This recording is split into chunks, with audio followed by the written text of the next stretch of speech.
Yes, good morning प्यारे बच्चों। आज हम करेंगे यूनिट 4 क्वाड्रेटिक इक्वेशंस की एक्सरसाइज 4.1। इसमें है check whether the following are quadratic equations. हमें चेक करके बताना है कि ये क्वाड्रेटिक इक्वेशंस हैं या नहीं। तो प्यारे बच्चों, सबसे पहले जैसे ये पावर 2 दिया हुआ है तो इसको देखते ही आपने ये नहीं बता देना कि ये क्वाड्रेटिक है। हमें इसको सिंपलेस्ट फॉर्म में सॉल्व कर लेना है। पूरे को पहले अच्छे से सॉल्व कर लो, लास्ट स्टेप पे आके हम डिसीजन लेंगे कि वो क्वाड्रेटिक है या नहीं। तो x + 1 का होल स्क्वायर है, तो मीन्स यहाँ पर a + b होल स्क्वायर की आइडेंटिटी लगेगी a² + 2ab + b² वाली। और इससे इधर को खोल दो, 2 को x से 2x - 2 3 = 6। अब सारों को इक्वल से पहले ले आओ, तो 2x से 2x कट गया, x² और ये 1 और 6 बन के मिला 7। तो x² + 7 = 0। तो क्या ये क्वाड्रेटिक है? पावर 2 वाली है ना, तो yes this is a quadratic. प्यारे बच्चों, बेशक बीच में मिसिंग टर्म है, x वाली टर्म बेशक मिस हो जाए, उससे कोई फ़र्क नहीं पड़ता, x² वाली टर्म ज़रूर होनी चाहिए। उसके बाद है x² - 2x = -2 × 3 - x। तो x² - 2x = ये हो जाएगा -6 और माइनस प्लस 2x। इक्वल से पहले ले आओ, प्लस का 6 - 2x = 0। अब ये बना x² - 4x, क्योंकि -2x तो माइनस का 4x + 6 = 0। Yes this is a quadratic equation. उसके बाद है x - 2x + 1 = x - 1x + 3। तो x को x + 1 से मल्टीप्लाई कर लो, -2 को x + 1 से मल्टीप्लाई कर दो। सेम वही इस x को x + 3 से मल्टीप्लाई करो, -1 को x + 3 से। तो ये सॉल्व कर दो, खोल दो, सिंपलेस्ट कर दो इसको, लाइक टर्म्स है, सॉल्व कर दो। उसके बाद इसको इक्वल से पहले ले आओ। यहाँ पे हम देख रहे हैं x² से x² कट गया। जब हम बाद में लास्ट वाले स्टेप पे आए तो यहाँ पर हमारी x² वाली टर्म कोई है ही नहीं, -3x + 1 = 0 है। तो प्यारे बच्चों, जब x² वाली टर्म है ही नहीं तो दैट मीन्स ये क्वाड्रेटिक नहीं है, क्योंकि x² जिसमें a 0 नहीं मीन्स ज़रूर होनी चाहिए पावर 2 वाली। तो ये तो लीनियर इक्वेशन बन गई। हमने बताना है क्वाड्रेटिक है या नहीं, तो हम लिखेंगे no this is not a quadratic equation. इसी तरह पार्ट नंबर 4 है x - 3 2x + 1 = x × x + 5।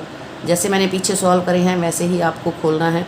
सिर्फ ध्यान रखना, यहाँ पर ब्रैकेट खोलते हुए ये प्लस ये माइनस तो माइनस आएगा, और इसको इक्वल से पहले ले आओ, x² - 10x - 3 = 0। तो ठीक है, ax² + bx + c फॉर्म में, yes this is a quadratic equation. तो आगे के जो बाकी के बचे हुए पार्ट हैं वो आप अपने आप बड़ा इजीली कर लोगे। नेक्स्ट है question number 2। Represent the following equations in the form of quadratic equations. हमने सिर्फ क्वाड्रेटिक इक्वेशंस में सेट करना है, उसने सॉल्व नहीं कहा, रिप्रेजेंट का है कि रिप्रेजेंट कर दो। तो हमने इसको रिप्रेजेंट कर दिया। कैसे? The area of the rectangular plot is 528 m²। The length of the plot in metres is 1 more than twice its breadth। We need to find the length and breadth. तो वो कहता है कि आपको लेंथ और ब्रेड्थ निकालने के लिए कहाँ तक जाओगे आप? क्वाड्रेटिक इक्वेशन तक पहुँचो पहले। तो सबसे पहले हम ब्रेड्थ मान लेते हैं, क्योंकि जो लेंथ है वो ब्रेड्थ का ट्वाइस है और 1 more है। तो breadth of the plot x metre और length of the plot 2x + 1। We know area of the rectangle is length into breadth. तो स्टेटमेंट के अकॉर्डिंग लेंथ है 2x + 1 और ब्रेड्थ है x। तो लेंथ को और ब्रेड्थ को मल्टीप्लाई किया, this is equal to area के बराबर 528 आ गया। तो इसको खोल दो, 2x को x से 2x² + 1 को x से x - 528 = 0। तो ये हमारा आंसर है। हमने रिप्रेजेंट करना था क्वाड्रेटिक इक्वेशन की फॉर्म में। अगला है the product of the 2 consecutive positive integers is 306। We need to find the integers. तो हमने फर्स्ट पॉजिटिव इंटीजर x मान लिया और सेकंड +1। कंसेक्यूटिव का मतलब होता है लगातार दो। अगर एक को हम x मानेंगे तो दूसरा x + 1 आएगा। अब उनकी प्रोडक्ट है तो x × x + 1 हो जाएगा, प्रोडक्ट इज़ इक्वल टू 306। तो x को x से x² प्लस x को 1 से x - 306 = 0।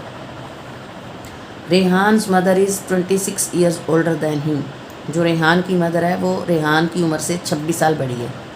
The product of their age in years 3 years from now. अब से 3 साल बाद उनकी जो एज का प्रोडक्ट होगा that will be 360। We would like to find Rehan's present age. तो आपने क्या करना है, रेहान्स की प्रेजेंट एज x माननी है, तो मदर की x + 26, उससे 26 years बड़ी है तो वो लगा दो। अब उनकी एज है ना ये x और x + 26, तो आफ्टर 3 years कितनी हो जाएगी? अगर उसकी अब x है तो आफ्टर 3 years x + 3 हो जाएगी। अब मदर की एज x + 26 है, तो आफ्टर 3 ईयर्स +3 कर दो और अब इन दोनों की एज का प्रोडक्ट कर दो, दैट इज़ इक्वल टू 360। तो ये x + 3 हो गया, x + 26 में 3 जोड़ दो तो 29 हो जाएगा, इज़ इक्वल टू 360। मल्टीप्लाई कर दो, सॉल्व कर दो तो x² + 32x - 270 is equal to 0, ये बन गया। उसके बाद है पार्ट नंबर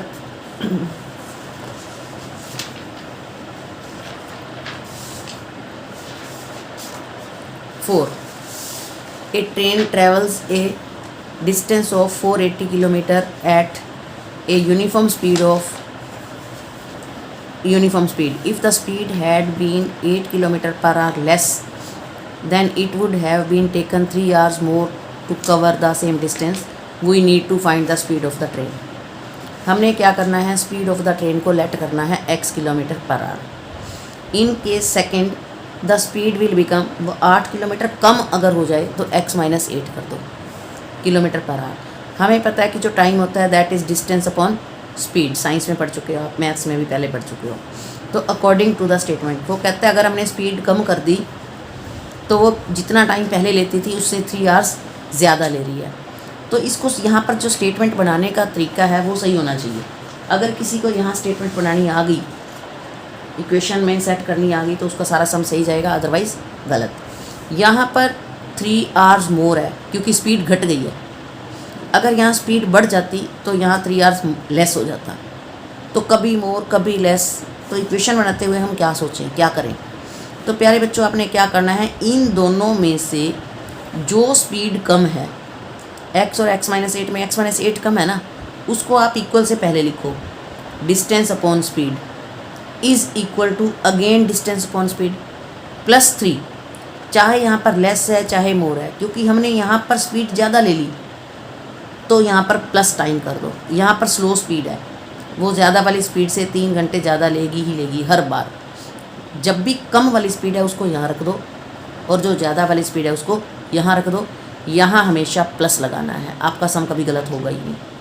तो अब आप एलसीएम ले लो, इक्वल से पहले और इक्वल के बाद सारे का। x - 8 यहाँ है, x यहाँ, तो x - 8 से x - 8 कट गया, बाकी रह गया x, तो 480 के साथ x जाएगा।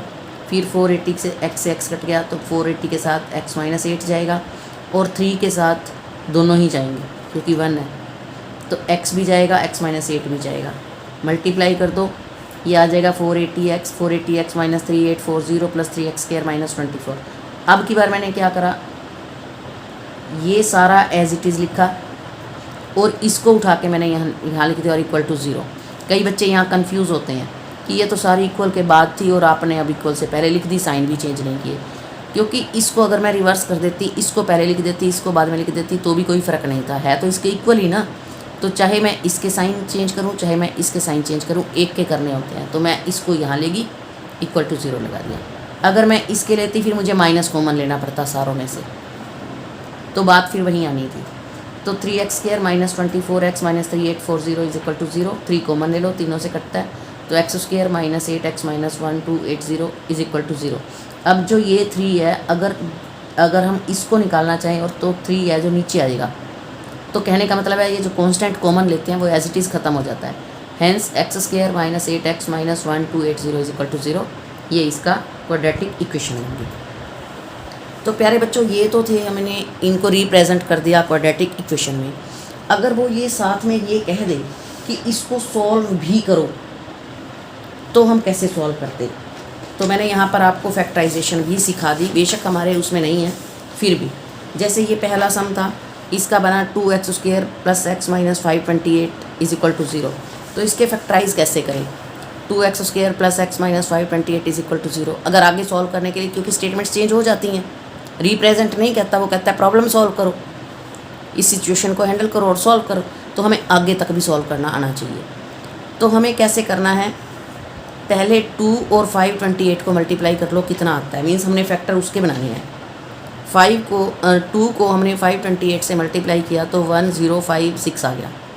अब हमने इसके फैक्टर बनाने हैं और बीच में आ रहा है x का मतलब है आगे 1 है, 1 आना चाहिए, माइनस है ये 528 माइनस का है ना, तो ये माइनस है। कहने का मतलब ये है कि हमने ऐसे 2 फैक्टर बनाने हैं जिनको सब्ट्रैक्ट करके बीच में 1 आए। तो बड़ा नंबर है इसीलिए इसको यहाँ पर इवन नंबर है 2 पे जाएगा, 2 5 ज़ा 10, 2 2 ज़ा 4, 2 8 ज़ा 16, फिर 2 पे जाएगा 528, फिर 2 पे गया 264, फिर 2 पे गया 132। अब मुझे ये दिख रहा था 132 तो बहुत बड़ा है और इधर वाली मल्टीप्लिकेशन छोटी आ रही है, तो मैं आगे चलती रही। जब मैंने यहाँ 33 देखा तो फिर मैंने इधर वालों को चेक कर लिया कि कितना आ रहा है। 2 2 ज़ा 4, 4 2 ज़ा 8, 8 2 ज़ा 16, 16 2 ज़ा 32, तो ये 32 आ गया यहाँ और ये 33 है। तो इसका मतलब जो फैक्टर बनेंगे वो बनेगा प्लस का 33 और माइनस का 32, क्योंकि मिडल टर्म प्लस किया तो बड़ा नंबर प्लस का आएगा। तो ये हमारे फैक्टर बने यहाँ पे। तो इसको हमने स्प्लिट कर दिया, 2x² + 33x - 32x - 528 = 0। 2 कॉमन नहीं आ रहा, x कॉमन आ गया, 2x + 33 - 16 कॉमन आ गया, 2x + 33। तो 2x + 33 दोनों में है, तो सॉल्व कर दो। 2x - 33, 33/2 और यहाँ पर आ गया x - 16, x = 16। अब जो डायमेंशंस होती हैं वो कभी माइनस में नहीं होती, क्योंकि वो प्लॉट का सम था, तो इसलिए पॉजिटिव वाले को हम कंसीडर करेंगे। ब्रेड्थ ऑफ द प्लॉट 16 आ गया, तो लेंथ ऑफ द प्लॉट 2 × 16 + 133। अगर आपको सॉल्व करना आता है तो आपको आगे सम करना है, अगर रिप्रेजेंट क्वाड्रेटिक इक्वेशन करना है तो वहीं पर हमारा सम खत्म हो गया था। इसी तरह हमारा जब सेकंड स्टेटमेंट बनी थी क्वाड्रेटिक, तो हमारी बनी थी x² + x - 306 = 0। अगर हमने इसको फैक्टराइज करना हो तो अब यहाँ पर तो x² का कोफिशिएंट 1 है, तो 306 के फैक्टर बना दो। 2 पे गया 153, फिर 3 पे गया 151, फिर 3 पे गया 17। अब आगे तो ये हो ही नहीं सकता था क्योंकि प्राइम नंबर है। फिर मैंने इधर को चेक करा, 3 3 ज़ा 9, 9 2 ज़ा 18, तो 18 बन गया और 17 बन गया। क्योंकि ये माइनस का था तो सब्ट्रैक्ट करना है, तो बीच में मिडल टर्म है +1 आनी चाहिए, तो 18 प्लस का और 17 माइनस का, तो ये हमारा बन गया नॉट पॉसिबल आ गया। क्यों? क्योंकि उसने कहा था पॉजिटिव इंटीजर, तो नेगेटिव पॉसिबल नहीं है। हैंस फर्स्ट पॉजिटिव इंटीजर 17 और सेकंड 18। थर्ड बनी थी हमारी x² + 32x - 273। तो इसी तरह 273 के फैक्टर बनाए मैंने। 3 पे गया 91, 7 पे गया 13 और 13 1 पे। अब हमें बीच में आना चाहिए 32। 273 माइनस का है तो सब्ट्रैक्ट करो, 32 आना चाहिए। तो हमने क्या किया, 3 और 13 को मल्टीप्लाई किया, 39 और एक 7, 39 में से 7 गया 32। तो ये जो तरीका है ये बड़ा आसान तरीका है, इससे हम बड़े नंबर के छोटे नंबर के सब फैक्टर बना लेते हैं। तो इसी तरह उसको इससे ऐसे मल्टीप्लाई कर करके बीच में सेट कर लो, उतना आना चाहिए। अब रेहान की प्रेजेंट एज जो है वो 7 हो जाएगी, मदर की 33, क्योंकि नेगेटिव नॉट पॉसिबल हो गया। सेम यहाँ पर है, माइनस का 1280 फैक्टर बना दो। हमें माइनस का 8 चाहिए, तो माइनस का 40 प्लस का 32। क्योंकि जब मैं 40 के आसपास आ गई तो मुझे ये लगा कि इधर वाला भी काफ़ी 2 2 2 आ रहे हैं, तो बन सकता है। अदरवाइज़ आगे तोड़ती मैं, लेकिन ज़रूरत नहीं पड़ी मुझे, यहीं काम चल गया हमारा। 32, 40 और 32। तो अब आप कहोगे मैम आप तो कभी यहाँ आगे ले जाते हो कभी छोड़ देते हो, तो इधर वाले को भी साथ साथ देखते रहो ना। और इसको देखो, हमारा गैप 8 का होना चाहिए। तो अगर इन्हीं से बात चलती है तो ठीक है, अगर आगे ना बनती तो फिर मैं इसको आगे और ग्रुपिंग इसकी करती। ठीक है, तो इस तरीके से 40 आ गया और -32 माइनस नॉट पॉसिबल है। क्यों? क्योंकि स्पीड की बात हो रही है, ट्रेन की स्पीड कभी नेगेटिव नहीं होती। तो ये था हमारा क्वेश्चन नंबर 2 का सॉल्यूशंस, अगर आते हैं तो। Thank you, have a nice day.